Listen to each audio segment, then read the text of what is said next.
Bienvenue dans Clarté financière, ton rendez-vous quotidien qui te donne les moyens de décrypter ton comportement financier et de renforcer tes aptitudes entrepreneuriales. Alors, aujourd'hui, ce podcast sera un tout petit peu plus long que les deux premiers parce que nous allons faire un exercice très particulier. C'est un exercice de profilage. Nous allons parler des profils financiers. Lorsque je parle souvent d'éducation financière, nombreux sont ceux et celles qui pensent qu'il est uniquement question de calcul, de budget, de chiffres. Beaucoup pensent encore qu'il suffit de télécharger une application pour se responsabiliser, ou en fait pour responsabiliser sa façon de gérer ses revenus. Mais la seule question que je pose est la suivante. Pendant combien de temps as-tu pu suivre ton budget? Pourquoi je pose cette question? Tout simplement parce qu'en réalité, apprendre à gérer son argent, c'est d'abord et avant tout une question de personnalité, de manière de penser avec ou sans argent, de ressentir et d'interpréter les urgences et les imprévus, de réagir face à l'argent et les différentes situations auxquelles nos expériences de vie nous exposent au quotidien. Après 15 ans dans le métier de l'accompagnement, je peux t'assurer que j'en ai vu des vertes et des pas mûres sur la façon de réagir face à l'argent. Gérer son argent ne se limite pas au simple fait d'installer une application pour élaborer et suivre son budget. Je n'en ai aucun doute. Sinon, la terre entière serait financièrement responsable aujourd'hui. Et tant qu'on ne comprend pas cela, il ne sera pas possible de comprendre pourquoi tant de personnes ont tant de mal à gérer leurs revenus malgré leurs efforts et leur bonne volonté.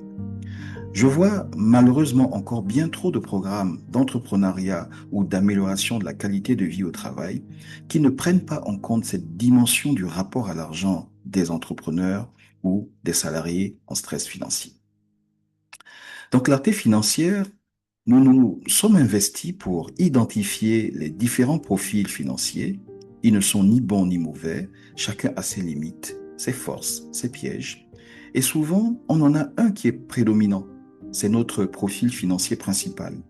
Les 6 autres deviennent alors nos profils financiers de circonstance, c'est-à-dire que tu vas les adopter en fonction de ton état ou de ton positionnement émotionnel du moment, selon ton niveau de stress ou ton degré de joie. Il est donc clair qu'on retrouve en chacun de nous l'ensemble de ces 7 profils. Le plus important, et note-le bien, c'est que tu saches les repérer et percevoir leurs influences dans tes décisions, tes émotions et tes résultats financiers. Commençons par le profil du conquérant. Il voit l'argent comme un outil de puissance, d'ascension, de transformation. Il veut construire, investir, grandir vite. C'est le profil du bâtisseur, du stratège, du fonceur. Il adore les risques. Son moteur, c'est l'ambition. Mais son talon d'Achille, c'est l'impatience. Il peut brûler les étapes, minimiser les dangers et ignorer les signaux parce qu'ils sont faibles. Lorsqu'il échoue, c'est souvent parce qu'il a trop voulu trop vite sans filet de sécurité. Si tu es de type conquérant, ton challenge va être d'apprendre à ralentir, à consolider tes projets financiers avant d'accélérer. Le jour où tu sauras le faire, tu vas devenir redoutablement efficace dans ta gestion financière. Vient ensuite le profil du prudent. Lui, c'est l'inverse, bien sûr, du conquérant. Son obsession, c'est la sécurité. Il épargne, il anticipe, il évite les surprises. Il aime tout ce qui est prévisible. C'est le champion de la rigueur. Mais parfois, sa peur de perdre de l'argent lui fait rater des opportunités d'en gagner. Il préfère garder son argent bien au chaud plutôt que de prendre le moindre risque. Si tu es de type prudent, ton challenge va être d'apprendre à tester à petite échelle, à prendre des initiatives avec des étapes d'évaluation sur la base d'indicateurs objectifs et surtout d'apprendre à distinguer les bons risques et les dangers réels. Puis il y a le profil épicurien. Lui, il voit l'argent comme un moyen de profiter de la vie. Il aime se faire plaisir et faire plaisir aux autres. Il aime vivre le moment présent. Il dépense sans trop compter. Il vit beaucoup dans l'émotion, dans la spontanéité. Sa joie de vivre est précieuse, mais sans cadre, il peut se retrouver dans une spirale de dette ou de stress financier chronique. Il n'a pas besoin de se priver, il a juste besoin d'intégrer de la discipline dans sa liberté. Si tu es de type épicurien, ton premier challenge va être de mettre en place dans ton budget une ligne bien définie concernant les plaisirs qui fixe le montant à ne pas dépasser chaque mois. On passe au profil du sage. Il recherche l'équilibre, la cohérence, la lucidité. Il ne fait pas de bruit, mais il avance doucement, sûrement. Il lit, il apprend, il veut comprendre. Il ne suit pas la mode, il suit ses propres principes. Il est rarement dans l'excès, mais parfois, il analyse trop, il réfléchit trop, il doute trop et donc il agit trop peu. Sa force devient alors son défaut. Si tu es de type sage, ton challenge va être d'apprendre à passer à l'action, même quand tout n'est pas parfait. Il va falloir apprendre à ne plus rechercher le moment parfait. Il faut le créer, ce moment parfait. Le bon samaritain, le profil du bon samaritain vit pour les autres. Il aide, il soutient, il donne, souvent jusqu'à s'oublier lui-même. L'argent pour lui n'a de valeur que s'il permet de soulager la peine d'un proche ou de tendre la main aux autres.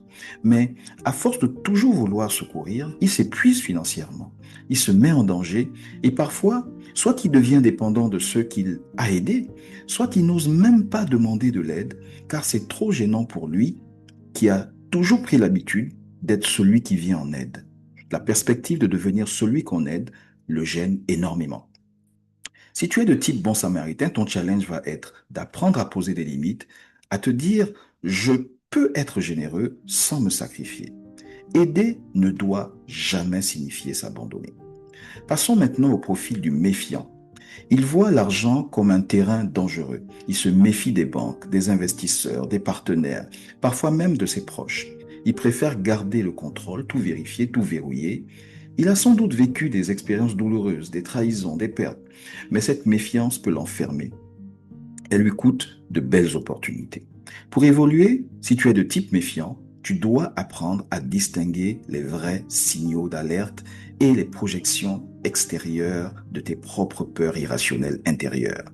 Et surtout, il te faut apprendre à reconstruire une relation saine et apaisée avec l'argent. Enfin, nous avons le profil pragmatique. Il est logique, concret, fonctionnel. Pour lui, l'argent est un outil. Il ne l'idéalise pas, il ne le diabolise pas. Il calcule, il compare, il optimise. Il cherche le meilleur rapport qualité-prix ou le meilleur rapport investissement-retour sur investissement. C'est souvent un excellent gestionnaire, mais il peut aussi manquer d'élan, de rêve, d'audace. Il avance, mais sans vision inspirante. Pour aller plus loin, si tu es de type pragmatique, tu dois te reconnecter à tes désirs profonds, à tes rêves. Car bien que l'argent soit bel et bien un outil, il appauvrit intérieurement celui qui ne pense qu'à s'enrichir extérieurement. Alors maintenant, dis-moi, quel est ton profil financier principal? Reconnais-tu les autres profils dans certaines de tes réactions face à l'argent? Si oui, lesquels? Quel est celui que tu reconnais chez ton partenaire, tes enfants, tes collègues? Ces profils ne sont pas des étiquettes, ce sont des points de départ pour mieux comprendre, mieux réagir, mieux interagir, mieux décider. Ce que tu gagnes en lucidité à travers ton auto-évaluation, tu le gagnes en puissance à travers tes actions.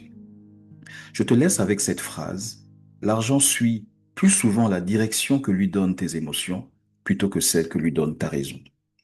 Merci pour ton écoute. Si cet épisode t'a parlé, partage-le, abonne-toi et surtout commence à observer comment ton profil influence tes choix au quotidien. Je te dis à très bientôt. Comme toujours, plus de clarté dans tes finances, c'est toujours plus de clarté dans ton projet. À demain.